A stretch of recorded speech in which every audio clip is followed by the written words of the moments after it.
Amém? Eu quero ler com você 2 Crônicas capítulo 20, é o trecho da palavra de Deus, a passagem que Deus nos deu para esse tempo de jejum. Diz assim o versículo 1: Depois disso, os filhos de Moabe e os filhos de Amon, com alguns dos meunitas, vieram à peleja contra Josafá. Então vieram alguns que avisaram a Josafá, dizendo: grande multidão vem contra ti, da além do mar da Síria, e eis que já estão em Hazazon Tamar, que é em Gedi. Então Josafá teve medo e se pôs a buscar o Senhor e apregou jejum em todo Judá. Judá se congregou para pedir socorro ao Senhor. Também de todas as cidades de Judá veio gente para buscar o Senhor. Pôs-se Josafá em pé na congregação de Judá e de Jerusalém, na casa do Senhor, diante do pátio novo, e disse: Ah, Senhor, Deus de nossos pais, porventura não és tu Deus nos céus? Não és tu que dominas sobre todos os reinos dos povos? Na tua mão está a força e o poder, e não há quem te possa resistir. Porventura, ó nosso Deus, não lançasses fora os moradores desta terra de diante do teu povo de Israel, e não a desses para ser a posteridade de Abraão, teu amigo? Habitaram nela e nela edificaram um santuário ao teu nome, dizendo: se algum mal nos sobrevier, espada por castigo, peste ou fome, nós nos apresentaremos diante desta casa e diante de ti, pois o teu nome está nesta casa, e clamaremos a ti na nossa angústia, e tu nos ouvirás e livrarás. Agora, pois, eis que os filhos de Amon e de Moabe e os do monte Seir, cujas terras não permitistes a Israel invadir, quando vinham da terra do Egito, mas deles se desviaram e não os destruíram, eis que nos dão o pago, vindo para lançar-nos fora da tua possessão, que nos deste em herança. Ah, nosso Deus, acaso não executarás tu o teu julgamento contra eles? Porque em nós não há força para resistirmos a esta grande multidão que vem contra nós, e não sabemos nós o que fazer, porque os nossos olhos estão postos em ti. Todo Judá estava em pé diante do Senhor, como também as suas crianças, as suas mulheres e os seus filhos. Então veio o Espírito do Senhor no meio da congregação, sobre Jaziel, filho de Zacarias, filho de Benaías, filho de Jeiel, filho de Matanias, levita dos filhos de Asaf, e disse: dai ouvidos todo Judá e vós, moradores de Jerusalém, e tu, ó rei Josafá, ao que vos diz o Senhor: não temais nem vos assusteis por causa desta grande multidão, pois a peleja não é vossa, mas de Deus. Amanhã descereis contra eles, e eis que sobem pela ladeira de Ziz. Encontrá-lo-eis no fim do vale, defronte do deserto de Jeruel. Nesse encontro não tereis de pelejar.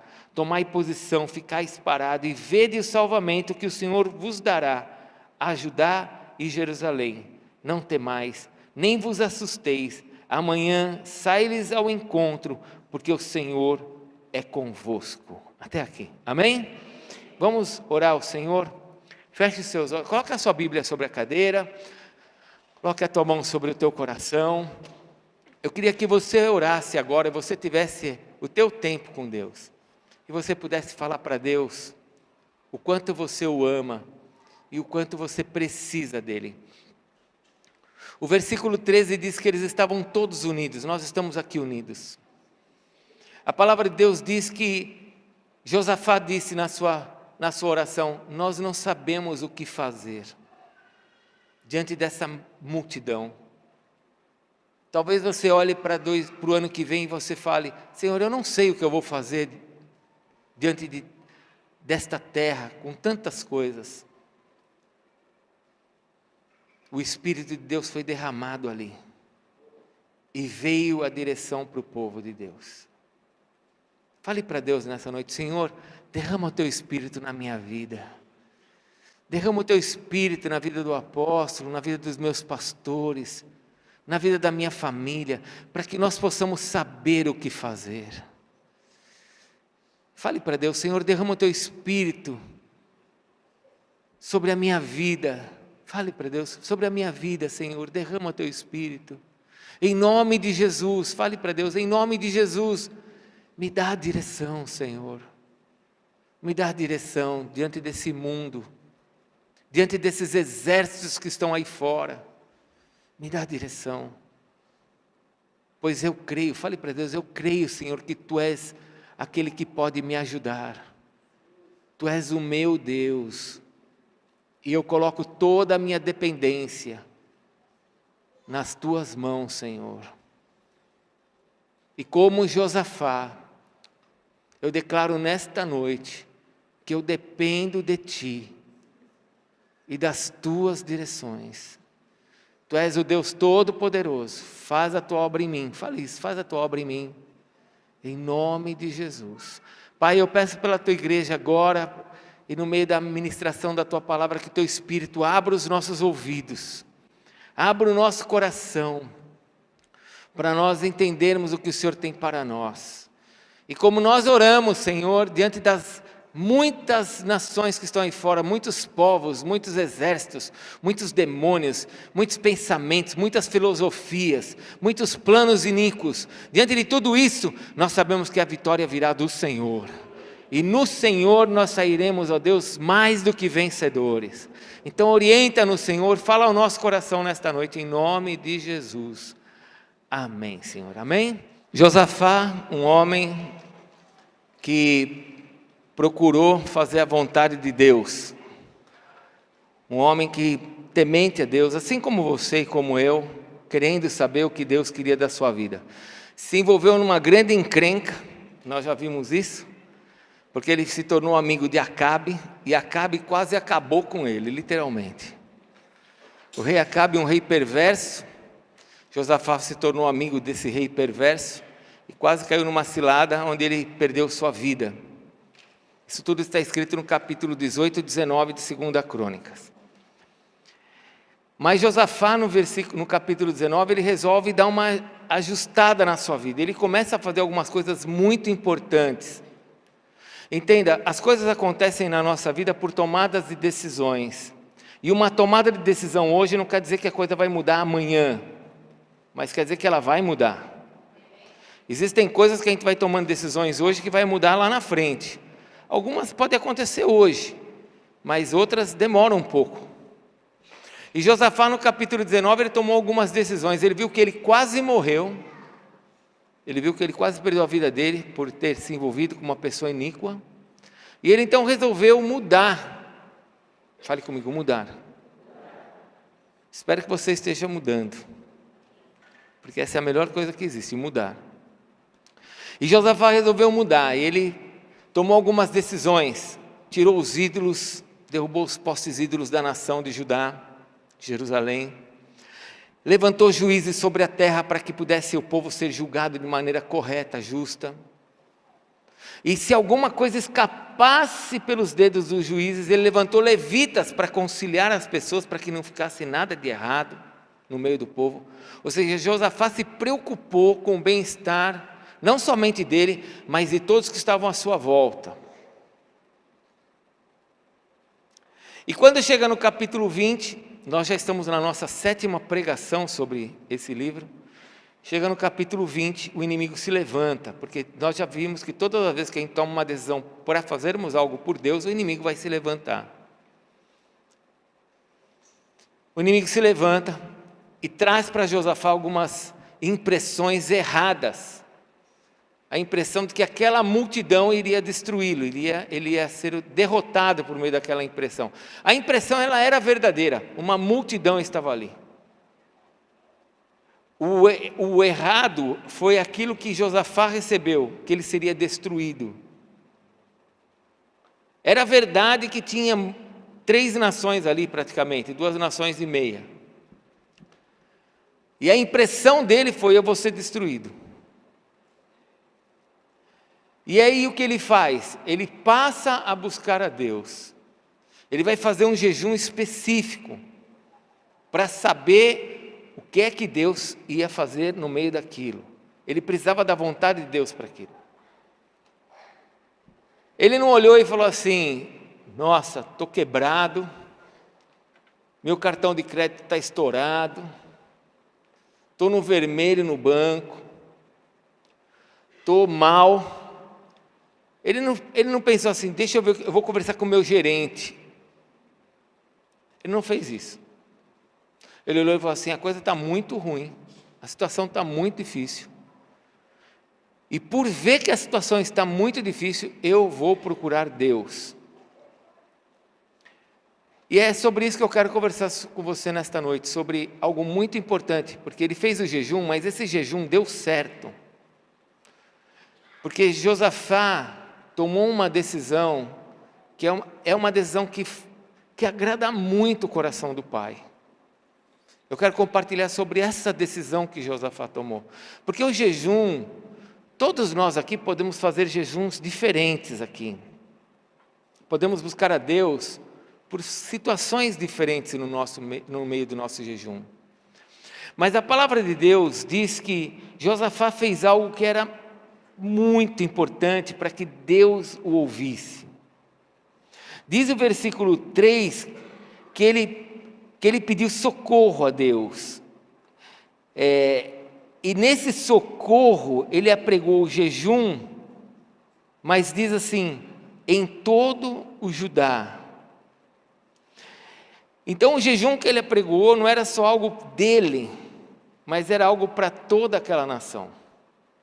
Eu não sei se você sabe, você talvez seja novinho na fé, mas Israel aqui estava dividido. Haviam dois reinos aqui, o reino do norte e o reino do sul. Quando você começar a ler a Bíblia esse ano, você vai ver quando chega lá em Samuel, depois da morte de Saul, vão começar os reis, né? Da morte de Salomão. Os filhos de Salomão vão dividir o reino, e vai ter o reino do norte, 10 tribos, e 2 tribos vão ficar com o reino do sul. Só que essas 2 tribos que vão ficar com o reino do sul, vão ficar em Jerusalém, que era onde Deus havia dito para construir o templo, e é onde eles adoravam a Deus. E Josafá faz parte do reino do sul. E ele agora está reunido com toda a Judá. E diz o versículo 4, olha o que diz o versículo 4. Judá se congregou para pedir socorro ao Senhor. Mas não somente Judá, mas também todas as cidades de Judá.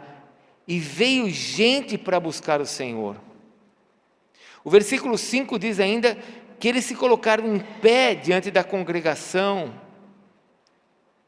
dentro da casa do Senhor.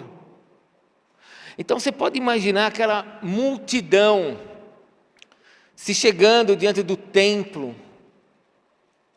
E diz o versículo 13, olha o versículo 13 que nós já lemos: todo Judá estava em pé diante do Senhor, como também as suas crianças, as suas mulheres e os seus filhos.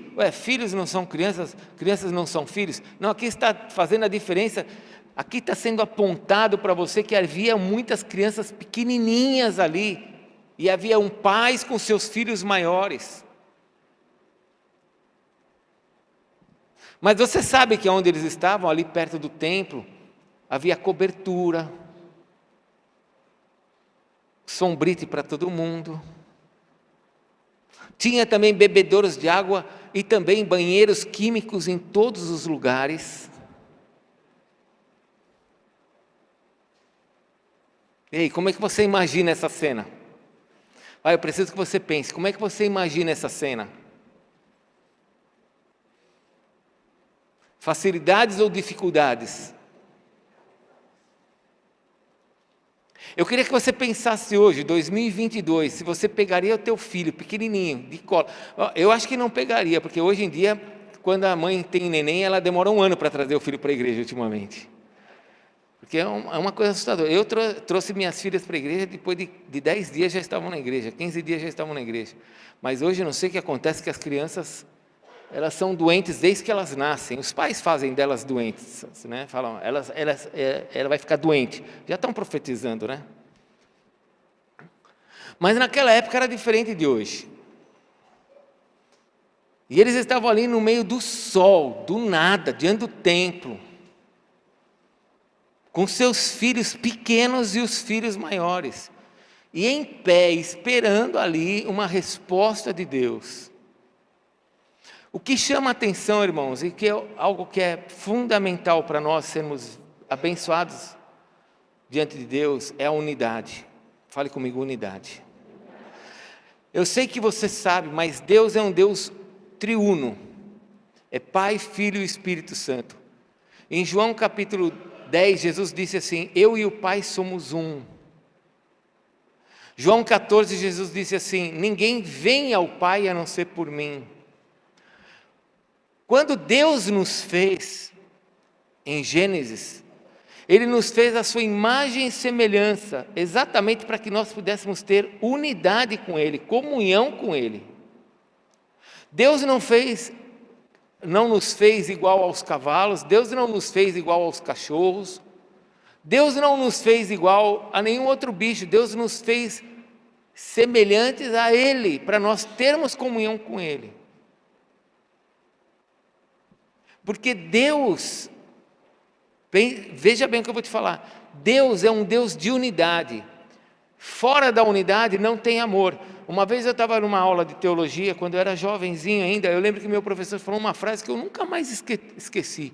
Ele disse assim: por ele ser 3 em 1, o amor pode se manifestar, porque se ele fosse só um, como é que ele poderia amar?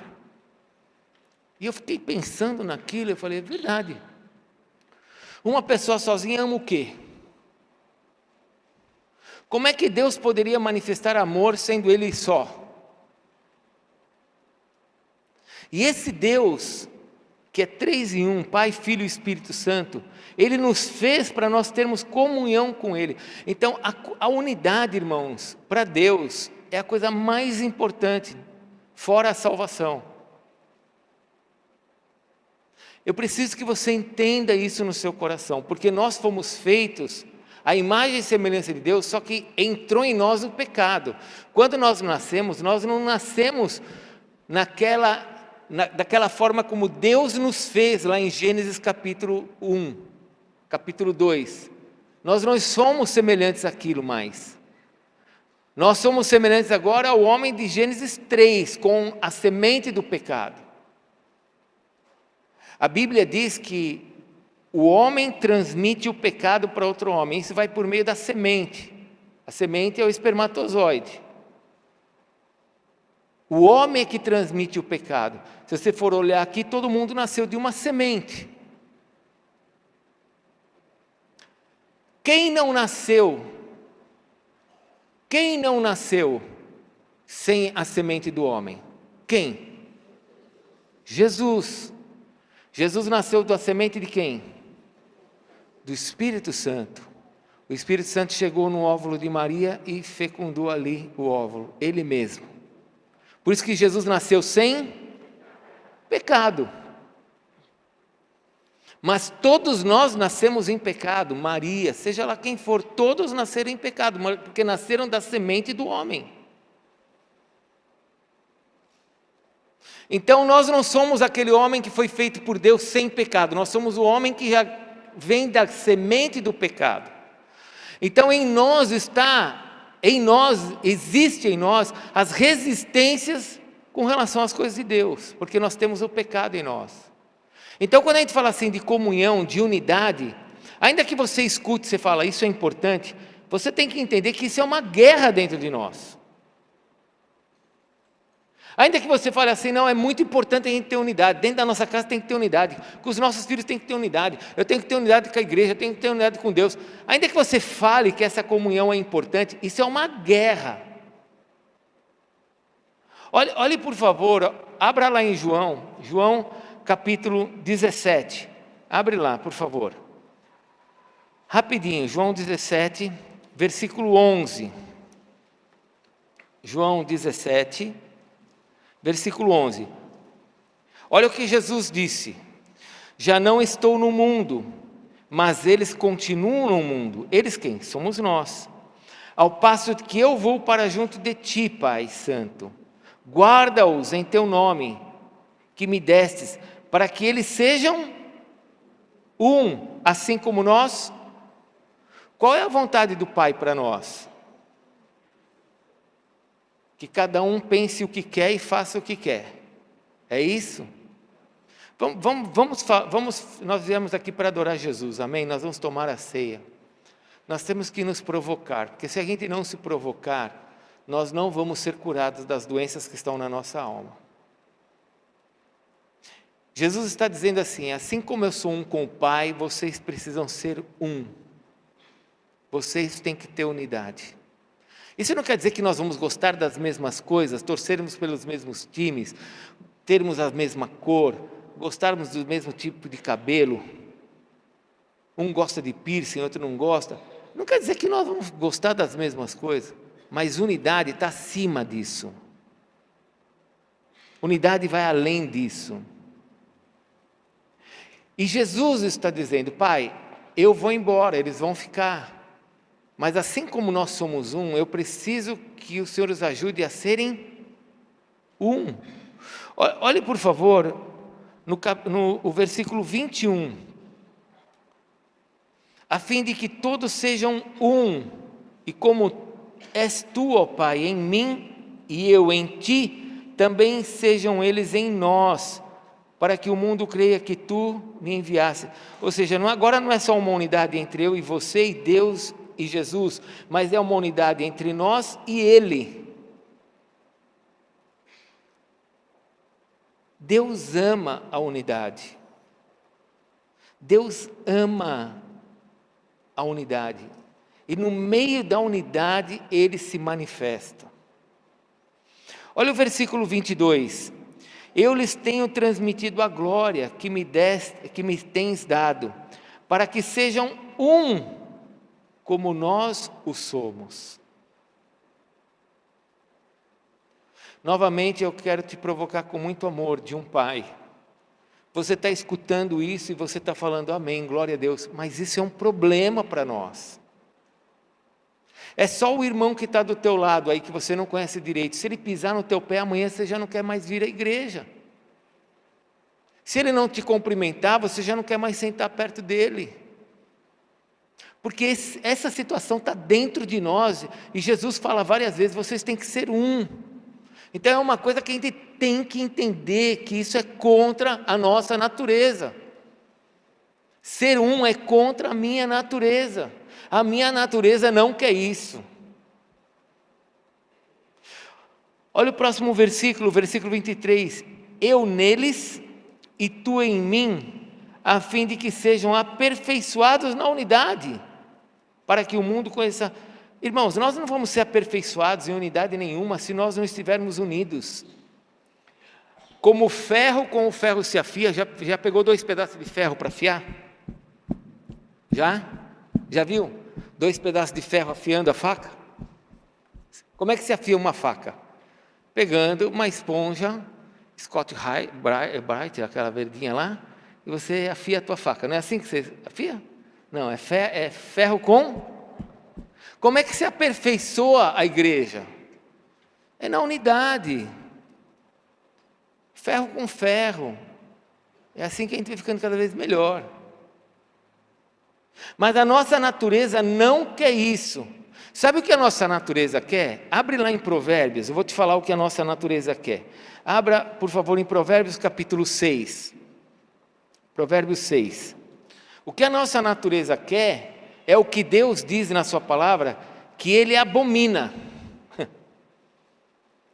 Por que Deus teria que nos dizer que Ele abomina uma coisa que a nossa natureza não iria provocar? Por que Deus falaria isso em Provérbios 6? Abre lá, Provérbios 6, versículo 16. Por que Deus nos chamaria atenção nesse versículo, se nós não iríamos fazer isso? Se isso daqui não faria parte da nossa natureza. Ó, Provérbios 6, 16. Acharam? Olha o que diz. 6 coisas o Senhor aborrece, e a 7ª, o que acontece na alma do Senhor? A sua alma abomina. Então tem 6 coisas que Deus não gosta, e a 7ª é o limite para Ele. Quais são as 6 e qual é a 7ª? Primeira, olhos altivos. 2ª, língua mentirosa. Você vai vendo que tudo isso aqui provoca contendas. Terceira, mão que derrama sangue inocente. Versículo 18. Quarta, coração que trama projetos iníquos. Quinta, pés que se apressam a correr para o mal. Sexta, testemunha falsa que profere mentiras. Você vê que a mentira aparece 2 vezes. Sétima, olha o que ele abomina. O que semeia. O quê? Não, você precisa escutar isso. A sétima coisa que Deus abomina é aquele que semeia contendas entre irmãos. Ou seja, que não prega a unidade, que divide.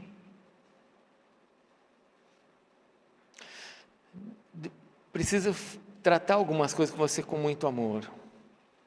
Nunca use Deus em planos de divisão, porque não é Deus, é demônio. Nunca fale que Deus está te dando algo e esse algo é para te dividir com alguém. Não, Deus está me dizendo que eu tenho que acabar com o meu casamento. Não é Deus, é demônio. Deus está me dizendo que eu tenho que agora me separar dessa pessoa. Não é Deus, é demônio. Eu estou falando de separações normais, não estou falando de quem está te fazendo mal, de quem te prejudica, não estou falando isso. Estou falando daqueles sentimentos que vêm dentro de nós, porque alguém tocou em nós, tocou naquilo que a gente não gosta. Naquilo que eu gosto do meu jeito, ele gosta daquele jeito e eu não quero mais. Você tem até esse direito. Eu não quero mais, ele gosta do preto, eu gosto do branco, então eu não quero mais. Tá, você tem esse direito, eu não quero mais o branco, ele gosta do preto, deixa ele lá com o branco.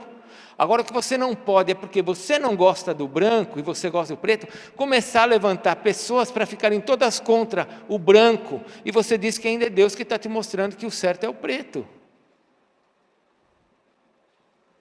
Que o certo é o teu valor dentro do teu casamento, é a tua forma de você se posicionar nos teus negócios, com os teus filhos, com a tua igreja, com os teus amigos.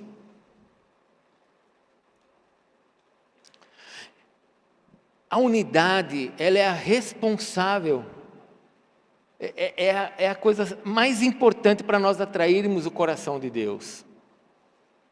Estavam todos reunidos num só lugar, no cenáculo, quando o Espírito Santo foi derramado. Estavam todos em união numa casa, clamando por Paulo, por Pedro, por Silas. Sempre a igreja em unidade, aconteciam milagres.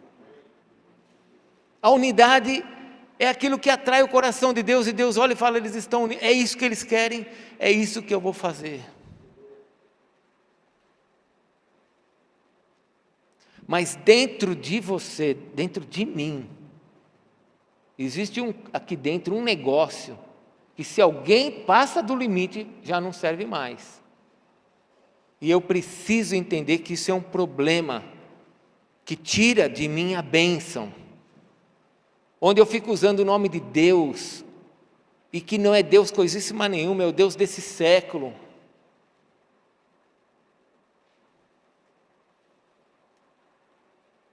Somente a unidade é que pode atrair o coração de Deus, porque Deus é um Deus de unidade.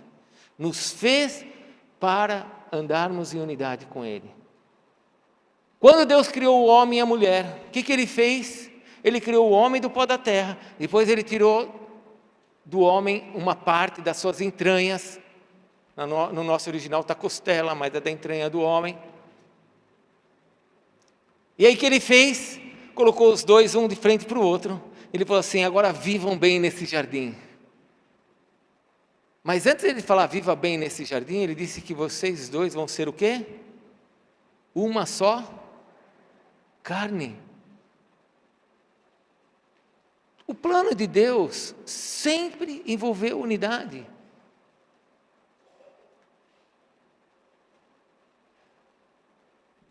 Aí Ele se manifesta para nós, Jesus se manifesta para nós. E sabe o que Ele fala? Ele fala assim, eu sou o noivo e você é a noiva. E um dia nós vamos casar. Nós já estamos nas núpcias. Nós vamos casar. Isso quer dizer que nós vamos ser um Um só. E aí ele diz assim: eu sou a pedra angular de um templo, e vocês são as pedras vivas, que quando nós estamos juntos, formamos um edifício chamado igreja, do qual eu sou a pedra principal, e nós juntos somos o edifício, porque você sozinho, você é uma pedra, mas se você está junto, você faz parte do templo. Sozinho você é uma pedra. Cuidado para você não ficar muito sozinho, que você vai acabar sendo uma pedra para quem está do teu lado. Aí ele diz assim: eu sou a cabeça e vocês é o meu corpo. Cada parte, cada membro. Ligados ou largados? Ligados. Em unidade. E o corpo ligado, ele funciona, ó. Arranca esse dedo aqui, não funciona. Mas ele aqui, ó, funciona, ó, direitinho. A unidade, meu irmão, ela é fundamental para nós termos vitórias nas nossas vidas. Não se trata só de que reino dividido não prospera, porque muitas vezes a pessoa tem uma concepção de reino dividido muito estranha. Ela não entende que não é só uma questão de deixar demônio tomar conta de certos lugares, você falar, puxa, isso aqui está dividido, né? Meu marido é crente e eu não sou crente, e nós estamos divididos. Meu filho não vai à igreja porque ele não se converteu, eu vou à igreja, nós estamos divididos. Não, isso daqui é um reino dividido por meio de demônios, por meio de falta de salvação, por muita... Mas eu quero dizer que a unidade, essa questão de nós realmente nos respeitarmos, entendermos como é importante estarmos juntos, é a única condição para nós sermos vitoriosos, porque Deus nos fez assim. Por isso, agora balança teu irmão e fala assim, ele vai mexer com você agora. Balança ele, balança, que eu vou mexer com ele. Por isso que quando eu falei para você assim, você tem que jantar na casa de alguém no dia 1, você olhou e falou, eu não vou. Não vou, não quero, não gosto, não quero ficar no meu canto, eu sozinho, vou comer a minha comida, ninguém come a minha comida, eu não quero dividir minha comida, não vou comer. Porque está dentro de você, está dentro de mim. Vocês acham que eu faço muitas coisas na igreja porque eu gosto? Vocês acham que a maioria dos pastores que estão nessa igreja fazem as coisas porque gostam? Muitas das coisas que a gente faz, nós fazemos porque nós sabemos que temos que fazer para sobrevivermos diante de Deus. Porque a gente fala, sem Deus nós não vamos sobreviver, eu tenho que fazer isso. Se Deus disse que isso é importante, eu vou fazer para sobreviver, para estar vivo diante do meu Deus. Então não se trata de uma coisa que eu gosto, se trata de uma coisa que é necessária. Se trata de uma coisa que se eu não fizer, eu vou me destruir. Por isso que Deus abomina qualquer coisa que nos divida.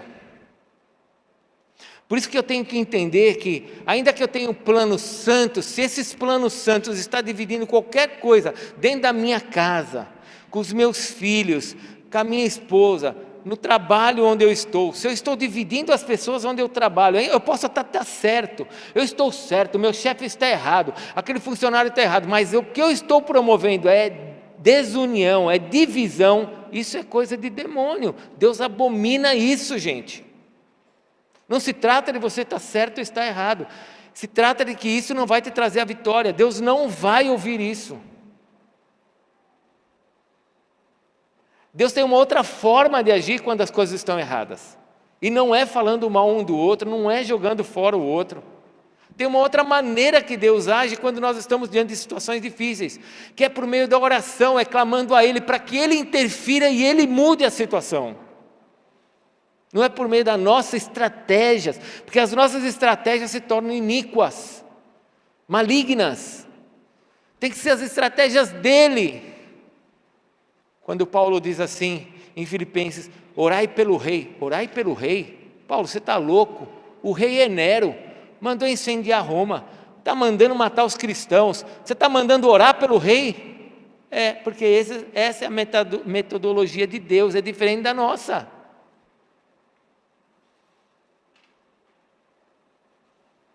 Abra lá em Amós, pode abrir, Amós capítulo 3, versículo 3. Existe esse livro na Bíblia, pode abrir, que você procure aí, que você vai achar. Amós 3, 3. É bom você memorizar esse versículo. Acho que é 3, 3, não é isso? Coloca aí no telão para mim. Isso. O que diz em Amós 3, 3? Andarão dois juntos, se não houver entre eles acordo. Olha para quem está do teu lado. Dá um sorriso para ele. Fala que você está lindo hoje. Agora me diga, você vai andar com essa pessoa se você não tiver acordo com ela? O que acontece quando vocês têm algum probleminha? Vocês andam juntos ou se separam? Cada um quer ficar no seu canto. Não fala comigo.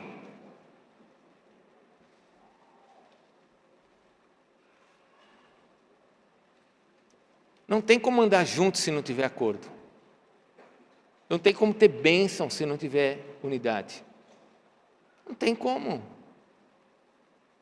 E aí Satanás engana e coloca em você aquele sentimento de que, não, eu estou certo, e porque eu estou certo, Deus vai me escutar.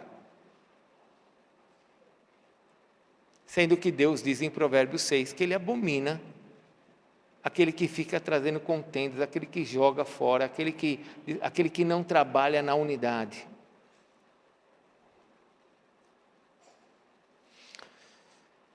Fale para o teu irmão assim, na nossa unidade, venha a bênção de Deus.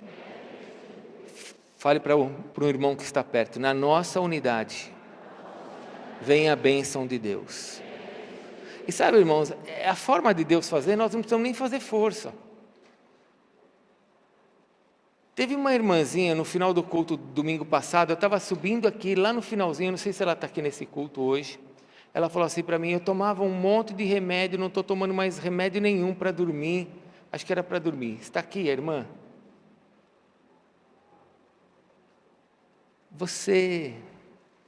Muito bem.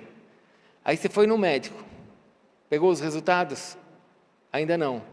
Mas ela tomava um monte de remédios para dormir, é isso? E não está tomando mais nada. Mas nós ficamos umas 5 horas orando por você, não foi assim? Muita força, muita oração? Foi uma coisa simples, não foi? Você recebeu uma palavra no culto, em unidade com a igreja. Aí eu estava dando o seu testemunho aqui na quinta-feira e fui sentar. Quando eu sentei, meu celular apareceu uma mensagem. Era a Paula. Aí a Paula fala assim, apóstolo, eu vi o testemunho, eu estava tomando 6 remédios para dormir, não estou tomando mais nenhum. Mas também nós ficamos umas 4 horas orando com você para sair esse mal que está... Foi assim? Não. Porque na unidade, irmãos, as coisas vão acontecendo. O Espírito Santo sabe o que é melhor para nós, Ele vai nos curando, Ele vai operando. Porque a Paula só se lembrou dela depois que eu dei o testemunho dela. Porque é assim que o Espírito Santo vai fazendo, Ele vai trabalhando na nossa vida, vai curando, vai transformando as pessoas. Sem muitas vezes a gente nem orar por ela, é o Senhor que faz a obra nela. Mas sabe por que Ele faz? Porque nós estamos em unidade. Nós estamos juntos. Você pode imaginar o que vai acontecer com a igreja se a nossa unidade crescer? Você pode imaginar o que vai acontecer com a igreja se nós estivermos cada vez mais unidos para fazermos as coisas para Deus? Quando o nosso coração, o dia que nós chegarmos aqui e falarmos assim, pessoal, estamos em jejum, amanhã quer você faça jejum ou não, nós vamos orar, amém? E amanhã todos nós orarmos a Deus e falarmos, Senhor, estamos orando para que o Senhor nos mostre a Tua vontade. O que vai acontecer com essa igreja? O dia que todos nós fizermos isso? Pode imaginar? O que Deus vai fazer? Eu creio que até mortos vão ressuscitar. Eu creio que Deus vai fazer coisas extraordinárias, porque é feitio dEle, faz parte dEle fazer coisas maravilhosas no meio da sua igreja, no meio da unidade. No meio da unidade. Por isso que na Santa Ceia, Jesus falou para Judas, sai fora, cara, vai embora logo, porque você está atrapalhando a nossa unidade. E Judas estava lá todo espiritual, carregando a bolsa, falando que estava fazendo as coisas da parte de Deus, falando, foi Deus que mandou eu fazer.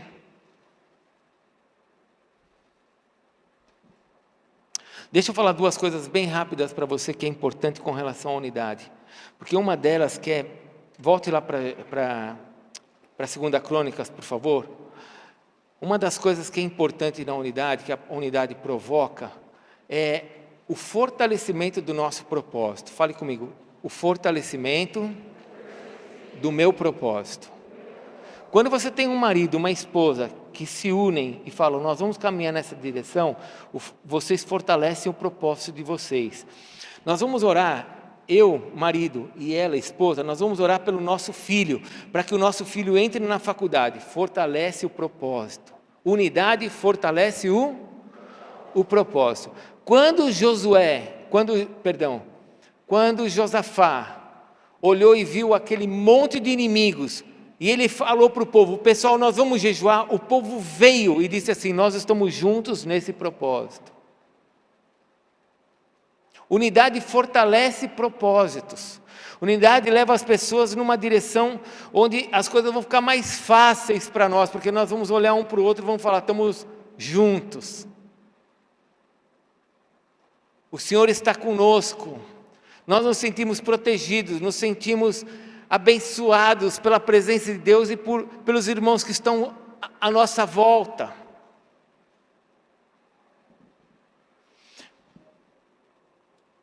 Deus falou assim para Josué, agora é Josué mesmo, rode a cidade 7 vezes, e na última vez você vai dar 7 voltas. E Josué falou assim para o povo, pessoal, nós vamos rodar a cidade. Deus mandou a gente rodar a cidade. Olha, preste atenção, ninguém ali viu Deus, só Josué sabia o que tinha que fazer. E ele chega para uma nação e fala, nós vamos rodar uma cidade. Não é rodar o quarteirão da Avenida Santo Antônio. Nós estamos falando de uma cidade. E nós vamos rodar essa cidade 7 vezes no sol. E vou dizer mais, sem ninguém falar nada, tá bom? Vamos, Deus mandou fazer isso. Sabe o que eles fizeram? Vamos. E eles foram. E depois de 7 dias, Deus falou, na última volta, vocês vão dar 7 voltas e vão gritar. Gente, é fácil ler a Bíblia hoje em Josué e falar, caiu Jericó. É fácil olhar e falar assim, olha, Jericó caiu, eles gritaram, caiu. Mas eles não sabiam o que ia acontecer. Eles não tinham essa informação. Mas eles olharam e falaram assim, é isso? Então nós vamos juntos. Por isso que você, marido, você precisa ter uma palavra de Deus para você chegar para a tua esposa e falar assim, olha, essa é a direção. E a tua esposa tem que olhar e falar assim, é isso? Então eu vou com você. Ou se você não tem a palavra, você seja homem suficiente, porque tem que ser homem para fazer isso. Chamar a esposa e falar, você tem alguma direção? Eu tenho uma direção. Ótimo, então qual vai ser? É essa que você tem? É essa a direção que Deus te deu? Então tá bom, qual que é a direção que Deus te deu? Então agora essa direção que Deus te deu é minha, a partir de agora você me obedece. Vamos lá que a gente vai fazer isso.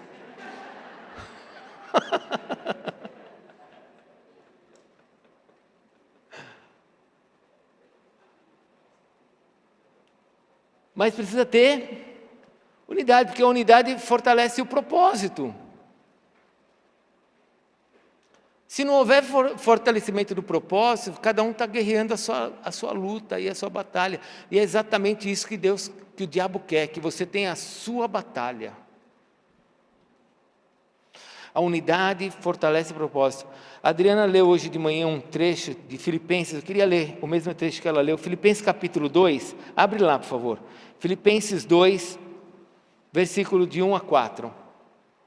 Filipenses 2, de 1 a 4. Todas as vezes que Israel foi vitorioso, foi por meio de unidade do povo. É impressionante como o Velho Testamento nos ensina no Novo Testamento, que nós íamos ter igrejas, cada igreja com a sua comunidade, com os seus filhos, cada igreja com o seu DNA, né, no sentido de identidade naquele bairro. Olha o que diz Filipenses capítulo 2, versículo 1. Se há, e lógico que há, pois alguma exortação em Cristo, Exortar é trazer perto, né?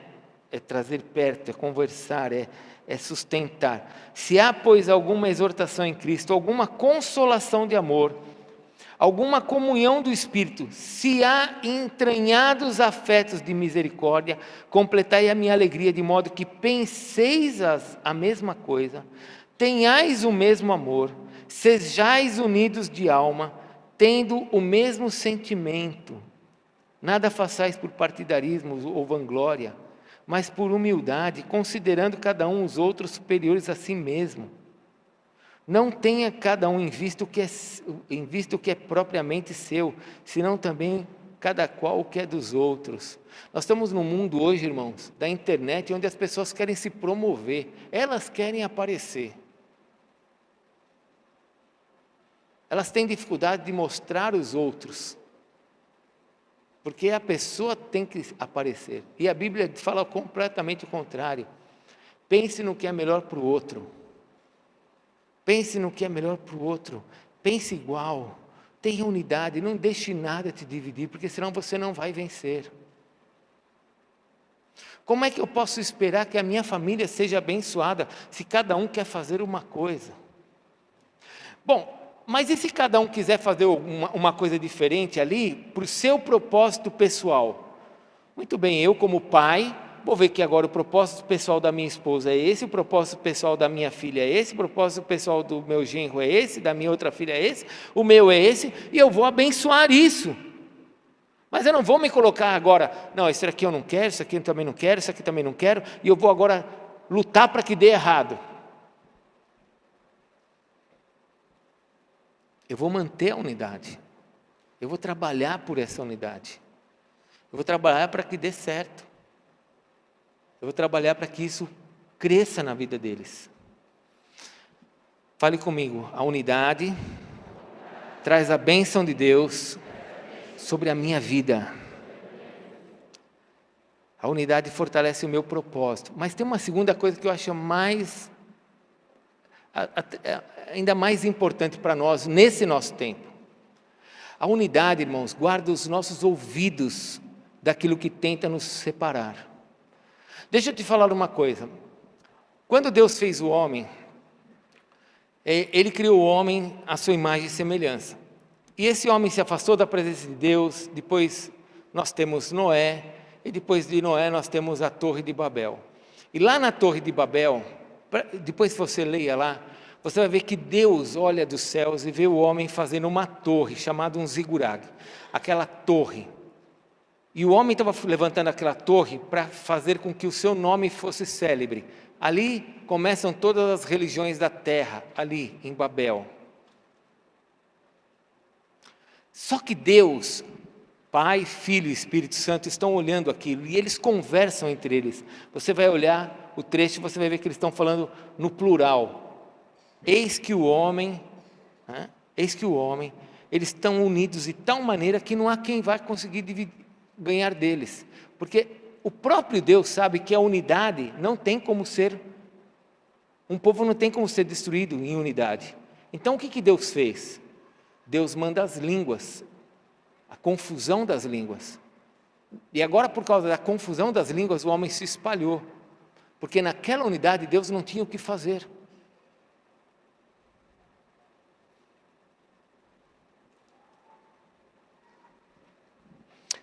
Deixa eu avançar um pouquinho mais para você entender. Quando Neemias começou a levantar o muro de Jerusalém, o povo estava unido, com o propósito de levantar um muro, fechar as portas. Me aparece Sambalá e Tobias. O que Sambalá e Tobias começam a falar? Vocês não vão conseguir, vocês não vão fazer, o rei vai mandar matar vocês são fracos. O que Neemias fez? Olhou para o povo e falou assim, vamos ficar firmes no nosso propósito. Quando tem unidade, as outras vozes não nos tocam, não nos aflige, não nos confunde, porque a nossa unidade nos fortalece. Agora, se você estiver sozinho, você vai ficar pensando, e agora? Escuto esse ou escuto esse? Quem está certo? Meu marido ou meu amigo lá no trabalho? Quem é que está certo? Meu professor ou meu pai? O dia que você tiver unidade com o teu pai, você vai ver que ele está certo e o teu professor não está certo.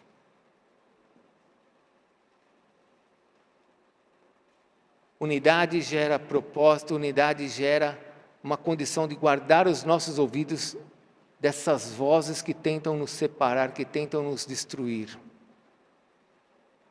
Vou dar um exemplo para vocês muito claro. Pegue um crente, uma pessoa como você, como eu, que está na igreja nos domingos, que ama a Deus, que adora, que cultua o Senhor, que participa das coisas da igreja, que adora o Senhor, e aí vem um ímpio aí fora e fala assim: você vai na igreja? Está dando dinheiro para pastor? Você está louco? O que você olha e fala? Você aqui é um tonto, você nem sabe o que eu estou fazendo. Estou bem com Deus, eu e Deus, não é? Eu e a igreja, eu com Deus. Agora pega uma pessoa que está sozinha, que já não vem mais à igreja, que anda sozinha, sem comunhão com ninguém. Vem um ímpio lá fora e começa a detonar a igreja. O que ele fala? Porque crente é tudo assim mesmo. Não tem crente perfeito, só Jesus é perfeito. O crente erra mesmo. Agora ele está falando uma verdade? Crente erra ou não erra? Erra. Mas quando nós estamos na família, irmãos, é assim, ó, família é assim. Eu posso brigar com você, mas se alguém brigar com você, eu vou ficar muito bravo com esse alguém que está brigando com você.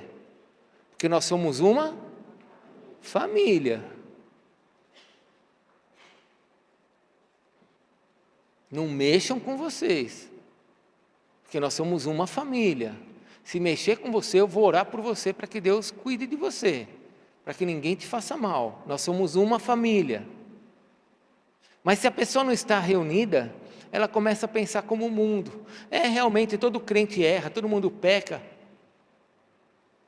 Então não adianta nem ir na igreja mais, porque o pastor também peca, o pastor também erra. E aí, essas vozes arrancam você da unidade. Você perde o teu propósito. Daqui a pouco você também começa a olhar para a tua esposa, que ela também erra, teus filhos também erram, você só procura coisas perfeitas e não vai achar nunca. Eu quero terminar lembrando você de uma passagem que aconteceu nas Escrituras, para você entender como a unidade é importante. O rei Davi,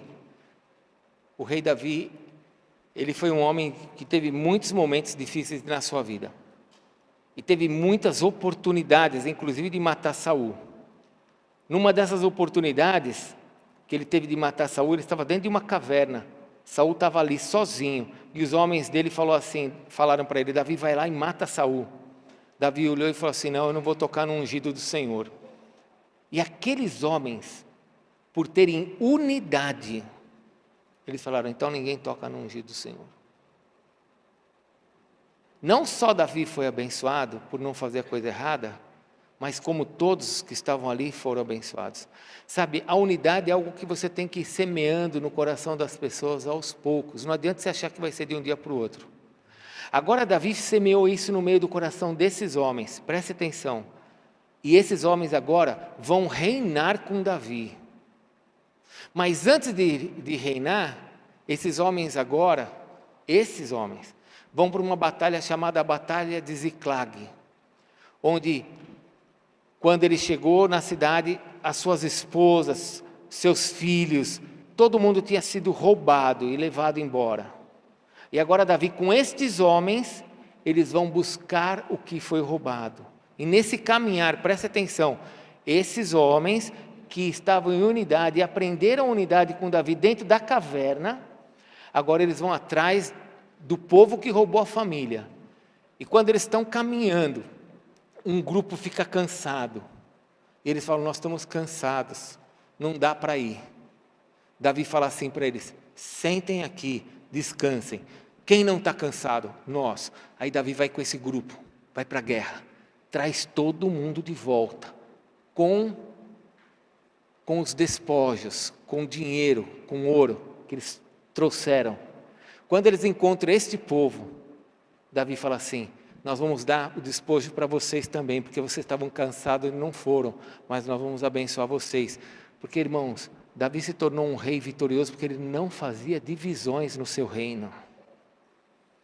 Isso se ensina, isso se aprende. Agora nós temos um rei, chamado Josafá, que está vendo a história da sua família. E ele entende que no meio da unidade é que nós vamos vencer. Unidade é algo que se aprende, que se estimula. Que tem que chegar no filho e falar assim: não fale assim do teu irmão. Não fale assim do irmão da igreja. Não pense assim do teu irmão da igreja. Não pense assim do teu amigo da igreja. Não pense assim daquele que está te liderando. Não fale isso. Isso tem que ser ensinado entre nós, porque se nós não aprendermos isso, qualquer um que nos tocar nos divide. Qualquer um que nos tocar nos divide. Feche a sua Bíblia, por favor. Josafá, ele tinha certeza de que precisava desse povo unido. Ele fez isso levantando os juízes, fez isso levantando os levitas, e agora tinha um resultado. Eu quero, nessa noite, te desafiar, porque nós vamos entrar em 2023, e nós vamos entrar para vencer em 2023, amém? Então eu preciso colocar isso na minha cabeça, preciso ter isso no meu coração.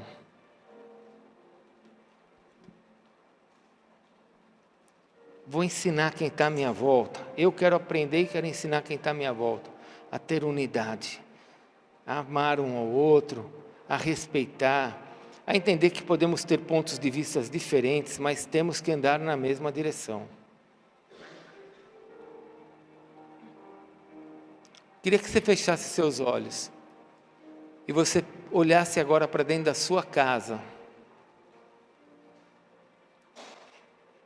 e você pudesse se examinar. Você é aquele que agrega ou você é aquele que com pequenas palavras tenta dividir? Você aproxima as pessoas da tua família ou você leva as pessoas para longe da tua família?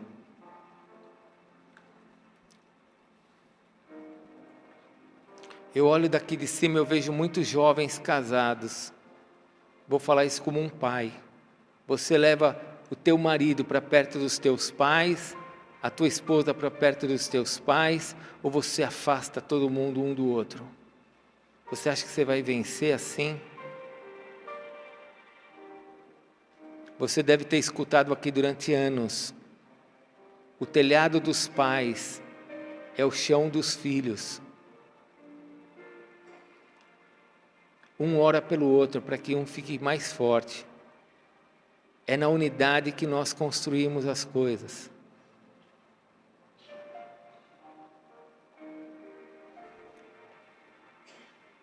Por isso que palavras como paternidade são difíceis, porque muitos não tiveram pais presentes ou pais que estimularam a unidade.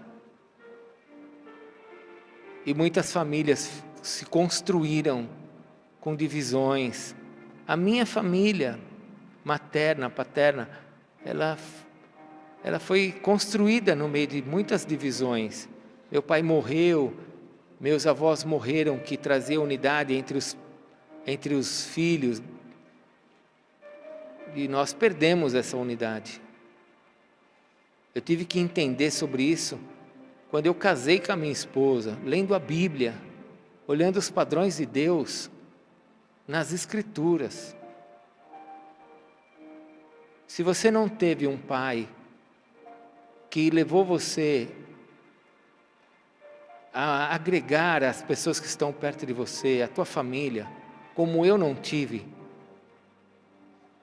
você pode procurar isso, entender isso na Bíblia, e crescer e ver como Deus se agrada quando as pessoas estão unidas, na igreja, no matrimônio, com suas famílias unidas. Você não vai vencer se você não mudar. Você pode ter vitórias e as suas vitórias vão ser todas pessoais. Não vai alegrar a vida daqueles que estão à sua volta, porque você não tem unidade. Agora, quando você tem unidade, a tua vitória é de todos, todos se alegram. Vocês viram quando eu disse aqui que a irmãzinha não está tomando mais remédio, vocês se alegraram. Vocês viram aqui quando eu falei da outra irmãzinha que também não está tomando remédio, vocês também se alegraram. Porque quando nós estamos unidos, a vitória de um é a vitória de todos nós. Mas se você não está unido, a tua vitória é só tua. É só tua.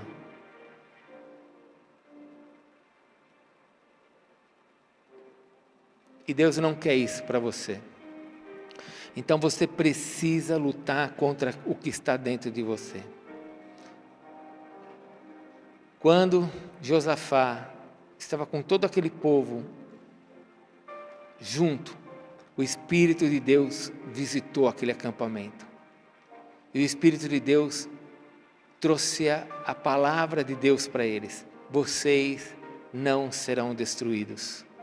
Vocês não vão precisar colocar a mão em armas. Vocês não vão perder. Pai, eu peço nesta noite que o Senhor traga sobre os teus filhos esta unidade. Nos casamentos, nos relacionamentos marido e mulher, filhos e pais, pais e filhos, irmãos aqui dentro. Senhor, em nome de Jesus, trabalha no nosso coração, para que nós não percamos o que o Senhor nos deu. Senhor, não é fácil, é contra a nossa natureza, mas no Senhor, fazendo morrer a nossa natureza terrena, no Senhor nós avançaremos. Então ensina-nos, para que nós como Josafá, possamos ouvir a Tua voz, sabermos a Tua vontade para a nossa vida, para 2023. Senhor, diante desse mundo, com tantas coisas acontecendo, tantas coisas para acontecer, nós nem sabemos, Senhor. Nós precisamos que o Senhor nos mostre o que fazer. Então eu peço por esse homem, por essa mulher, por esses jovens, que o Senhor reconstrua em nós a Tua vontade, que o Senhor faça em nós algo novo que vem do Teu Espírito, para que nós possamos nos amar e possamos nos honrar, dentro das casas, dentro do trabalho, dentro da igreja. Senhor, continua a fazer os Teus milagres no meio da igreja, continua a operar o Teu milagre no meio da nossa família, continua a curar, Senhor, aqueles que estão enfermos aqui, porque esse é o nosso desejo como família, como igreja, que o Senhor opere o Teu milagre. E alimenta-nos agora diante desta ceia, para que toda a palavra que nós ouvimos aqui não caia por terra, mas que produza fruto em nós, 30, 60, 100 por um. E que nós possamos aprender e ensinar os nossos filhos e os nossos amigos, os nossos irmãos, quem nós somos e o que o Senhor quer de nós. Para que nós possamos andar em unidade e fazermos as coisas de forma que o Senhor se agrade. Abençoa-nos agora diante desta mesa, abençoa o pão, abençoa o cálice, e que no meio desta mesa, dessa comunhão, dessa unidade com o Teu corpo e com o Teu sangue, pessoas sejam curadas e restauradas nessa noite. Eu profetizo nesse lugar, Pai, em nome de Jesus, que ao comer deste pão, ao beber desse cálice, em comunhão com o Senhor, pessoas aqui vão ser curadas imediatamente, porque o Senhor se agrada disto. Faz o Teu milagre entre nós, Senhor. Cura no nosso meio toda esterilidade. Cura no nosso meio, Senhor, toda mão ressequida. Cura no nosso meio, Senhor, todo pé que não consegue avançar, todo aquele que não consegue avançar, todo aquele que não consegue prosperar, todo aquele que não consegue gerar. Eu peço que o Senhor opere nesta noite um milagre e que sejam curados no meio da unidade. Traz nesta noite a cura, em nome de Jesus. Amém, Senhor. Queria chamar os pastores para virem para frente, nós vamos tomar a ceia juntos.